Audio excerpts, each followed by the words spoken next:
Sir ಇದೀಗ amendment ಏನಿರೋದು sir ಬೈಲಾಗೆ ಮೂಡ ಅಮೆಂಡ್ಮೆಂಟ್ನಲ್ಲಿ ಯಾರ್ದಾದ್ರೂ ಜಮೀನನ್ನು acquisition ಮಾಡಿಕೊಂಡ್ರೆ ಬದಲಿಗೆ ನಿವೇಶನ ಕೊಡೋದಾ ಅಥವಾ ಬದಲಿಗೆ ಅದೇ ಥರದ ಭೂಮಿ ಕೊಡೋದಾ ಏನಂತ ಇರೋದು? ಯಾಕಂದರೆ ಸುಂದರಮ್ಮ ಅಂತ ಒಂದು ಕೇಸ್ ಆಗಿತ್ತು ಹೈಕೋರ್ಟ್. ಸುಂದರಮ್ಮ ಅನ್ನೋ ಕೇಸ್ನಲ್ಲಿ ಅವರು ಕೋರ್ಟ್ ಹೌದು ಅವರು 50-50 ಕೊಡ್ತೀವಿ ಅಂತ ಹೇಳಿದ್ದಾರೆ. ಅದು ಒಪ್ಪಲ್ಲ. ಅವರು ಕೋರ್ಟ್ಗೆ ಹೋಗ್ತಾರೆ, ಸುಪ್ರೀಂ ಕೋರ್ಟ್ನಲ್ಲಿ ಆದೇಶ ಮಾಡ್ತಾರೆ, ಅವ್ರಿಗೆ ಎಷ್ಟು ಜಮೀನನ್ನು ಮೂಡಾದವರು ಉಪಯೋಗಿಸ್ಕೊಂಡಿದ್ದಾರೆ ಅಷ್ಟೇ ಜಮೀನು ಕೊಡಬೇಕು ಅಂತ ಆದೇಶ ಆಗುತ್ತೆ.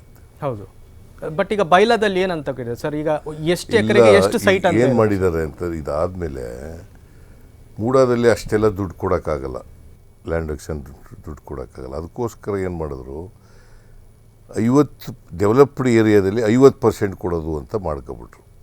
ಅದು 2015ರಲ್ಲಿ ಬಂತು. ಆಮೇಲೆ 20ರಲ್ಲಿ ರೆಸಲ್ಯೂಷನ್ ಮಾಡ್ಕೊಂಡು ಮಾಡಿದ್ರು. ಸೊ ಅಲ್ಲಿಂದ ಈಚೆಗೆ ಯಾರು ಜಮೀನು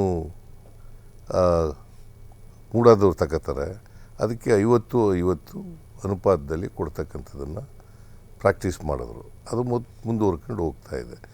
ನಮಗೂ ಕೂಡ 50-50ರಲ್ಲಿ ಕೊಡ್ತೀವಿ ಅಂತ ನನ್ನ ಹೆಂಡ್ತಿಗೆ ಹೇಳಿದ್ಮೇಲೆ ನನ್ನ ಹೆಂಡ್ತಿ ಒಪ್ಕೊಂಡ್ಲು. ಆ್ಯಕ್ಚುಲಿ ನಮಗೆ 3 ಎಕರೆ 16 ಗುಂಟೆನೇ ಕೊಡಬೇಕು ಅವರು ಮೂಡಾದವರು. ಯಾಕೆ ಸುಂದರಮ್ಮ ಕೇಸಿನ ಪ್ರಕಾರ ನಾವು 3 ಎಕರೆ 16 ಗುಂಟೆನೇ ಕೊಡಬೇಕು.